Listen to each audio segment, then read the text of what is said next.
banana where we're going to Savannah or Atlanta, Georgia, Florida, or In August 1973, on the 11th day, a baby is born. A baby that the entire world will love. Millions around the entire world will love this baby. But you know what's interesting about this baby is that this baby will have children that are in their 70s, 60s, 50s, 40s, 30s, 20s, teens, tweeners, and even smaller. And some of you trying to figure that out. Say, wait a minute, how can a baby that's now, this year right here will be 47 years old, have children in their 70s? That baby was born in the Bronx by an 18-year-old. Yeah, given birth by an 18-year-old by the name of Kool Herc, DJ Kool Herc. Kool Herc will be the ones that now will create something known as hip-hop.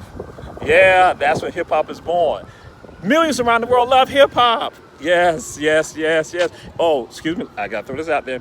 And when you talk about the origins of hip-hop and the foundation of hip-hop, you gotta also go to Beaufort, South Carolina. Jazzy J with Bambaataa and the Zulu Nation. From Beaufort, South Carolina, going on to New York. That's right, his cousin Kool DJ Red Alert. Yes. So, but back to Kool Herc doing that in the South Bronx. So hip-hop is born on that day. Hip-hop now, you have the old school like Kool Herc, Bambaataa, yeah, Africa, Islam, all of them. And then, but later on, hip-hop will then evolve to this middle school. This middle school will have people like BDP, Boogie Down Production, with Criminal Minded. Kevin brought that home. My brother Kevin brought that home, that cassette. Then also brought PE, yeah, speaking of Nation, that's right, Nation gonna have to hold us back. That's a Public Enemy. So that new school now, these kids that have not been fully immersed with regards to integration, who have been some of them have been denatured with regards to the education, those kids began to study on their own or have people now educating them like Dr. Clark, Dr. Ben, Sister Dr. Raketi Wimby, the Shrine of the Black Madonna, yes, Shea Amtajopa Diop, Asa Hilliard, yeah, our great brother Asa Hilliard, Lesterville Militant over in South Carolina, doing his thing up there in DC too. Yes, Francis Cress Wilson, Dr. Francis Cress Wilson. They're getting that knowledge from them and they're not spitting it out. Naeem Akbar.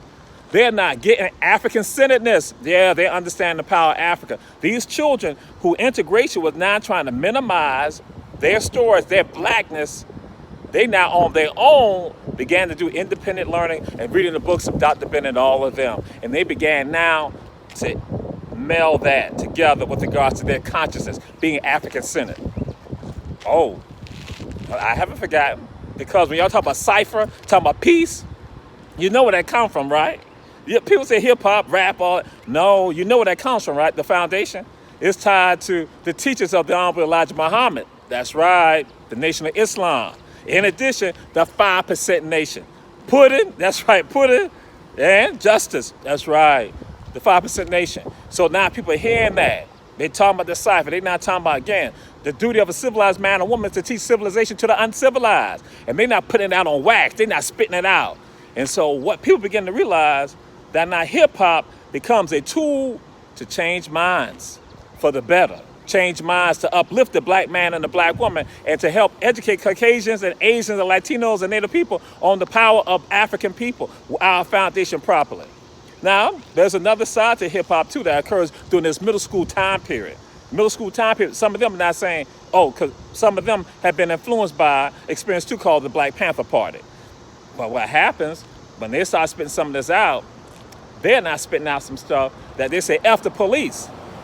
Or let's say if we go to Philly, and I think Schoolie D from Philly, right? PSK, Preschool Killers, out of Philly. And when Schoolie D, as I said, the first gangster, that again, they're making commentary on society. When they're saying that, they are not trying to address something that you all call today systemic racism.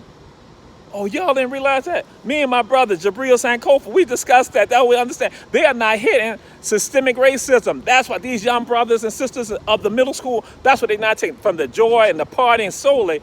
What we see with regard to the old school, now to bring that consciousness.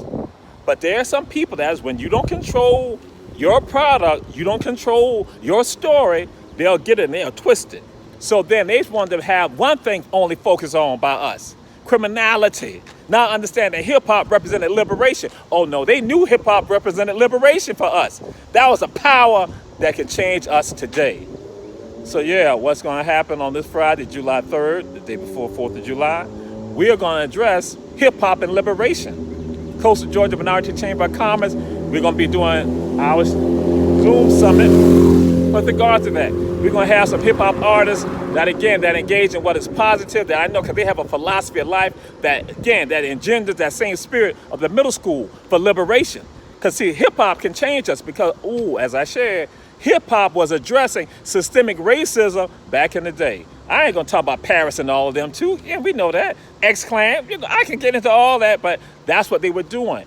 And then even when we talk about the so-called gangster rap, it was addressing systemic racism that was happening to our people. That we were talking about having parity, having fairness right now. Express yourself. So that's what we're gonna be doing on Friday, July 3rd, 7 p.m. We're gonna be hitting it. Again, hip hop and liberation. Because that baby is powerful. But see, some people understand the power of that baby and they don't want that baby or its children to not excel. So that's why we're gonna take it back. We're gonna take it back to the bridge. Take it back to the bridge. Yeah, some of y'all know about the bridge.